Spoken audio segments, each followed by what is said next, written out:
Hey everybody, Dave here. Hope you're having an awesome day. So, DesignerCon is such an awesome event where you get to meet incredible makers and just outstanding artists. And back in December, a guy came up to my booth. His name is Tony, and he's from SioPio. And I'll put links below. But he gave me this little 3D printed sculpture, and his little character is called Buster.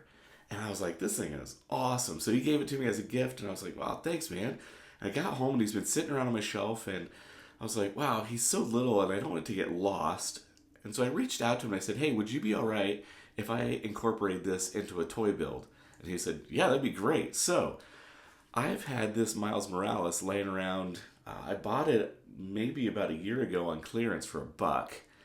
And I was looking at this and I was like, man, the scale and the size is really perfect. And he's super skinny. So it might be a kind of a skeleton kind of vibe. So I thought I might try something. So come on, let's do it.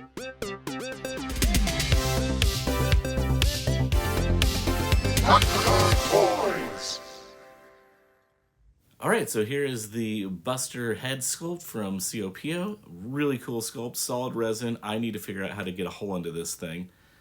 Speaking of holes, there's a couple little holes in the top there, but I can fix those super easy. Here is that Miles Morales figure that I was showing you, and I want to use this as the base to actually put the head on. I thought that it felt really like a skeleton, and would work really nicely with this. So all I have to do is pop the head off. I'm kind of sizing it up just to see how it's going to look. And then I'm trying to figure out how big of a drill bit I need in order to drill the right size hole into the Buster head. So I'm kind of going through all these steps. I actually ended up, the last bit is like the perfect size. I ended up having to go one a little bit bigger. Kind of marking the center point, and then I'll take an X-Acto blade and kind of start my hole. And once I get a hole started, I use a step drill bit to get it going. But it was too long, so then I got the regular drill bits out, but it is really sketchy, so I figured I have to go really slow and kind of ease that drill bit in. I worked my way all the way up to these drill bits that I showed originally, and as you can see, the head doesn't fit yet. So went ahead and got one more drill bit, a little bit larger, drilled it in. Once I got this drilled to the correct size, I took my Dremel and I actually Dremeled out kind of a socket shape on the inside, and it actually worked out really nice. When I popped that head in, it fit almost perfect. Now that's great for this, but if you have a head that has a larger hole, I'm going to show you a little bit later on in this video how I would get that to fit and work as a socket. The more I looked at this, I really didn't like it. I was like, he's too scrawny. So I remembered I had this other figure. I think it's a Fortnite figure. And I liked the size of the body. I liked the suit. And I felt Buster feels like he'd be a little bit more classy. So I really liked this look and feel versus the very slender skeleton type body. I think this is going to work out best.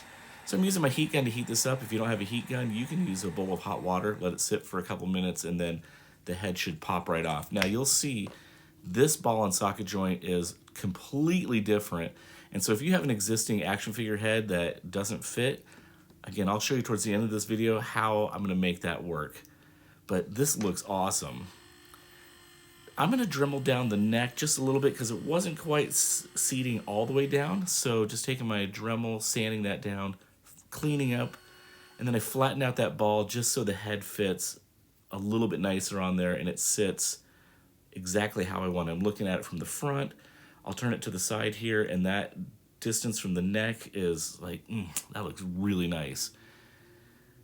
So I'm going to fix these two little pinholes, and this happens a lot in resin printing. So I've got my gray resin from my resin printer. If you don't have that, you can pick up some of this UV resin at a hobby store. But I'm going to go ahead and use the gray resin.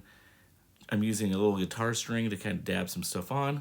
I use a UV light, and then I will sand it down once it's cured. Wipe it down. Sometimes I'll use alcohol to help wipe that down. Getting a little black paint, we'll clean up the neck here. I was thinking if I paint the eyes first, I could mask them with a little bit of putty and then paint the rest of the head.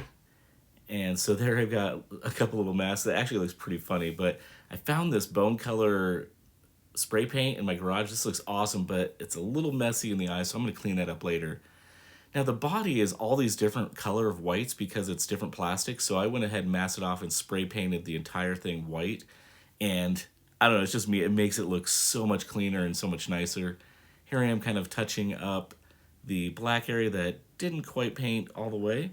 And I wasn't sure if I was going to do this or not, but then I thought, I got to give it the Dr. Toys touch. So did a brown wash over the entire buster head, patted that down, and I'm going to let this dry a little bit before we go ahead and do the socket on the neck.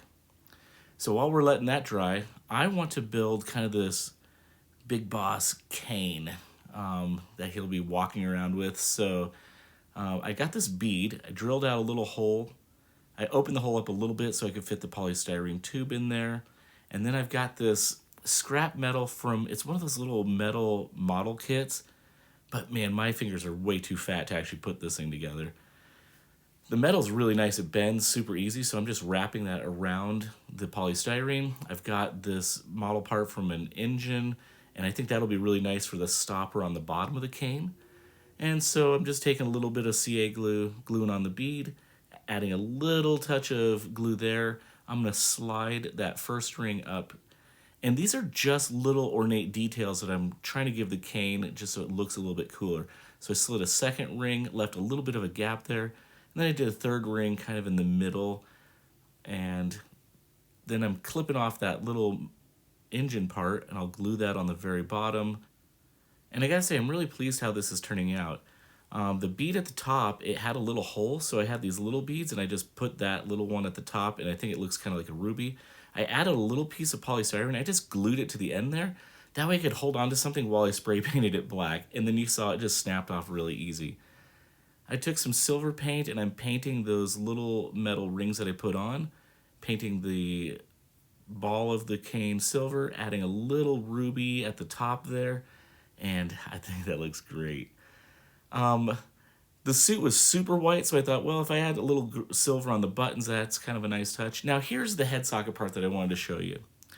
So take a little bit of Vaseline, kind of smother it around on the socket portion where you're going to be putting the head. Fill your existing head, whether it be a 3D print that you hollowed out or from another action figure, with hot glue, and then you just press it all the way down in there and kind of hold that in there and even wiggle it around just a little bit, and there you go. Once that dries, the Vaseline will prevent it from sticking and curing to the neck. And there you have it. It's looking pretty good. I'm going to paint a simple base here, and we'll call this one done. All right, now this was a super simple project, but it is kind of cool if you do have an action figure or a 3D print that you want to make a socket. It's pretty easy to do, and here it is. That turned out really cool. And the head articulates back and forth, up and down. So, yeah. Let's do some turnaround shots of this thing, and as always, it's a great day to be a toy nerd. Have a great one.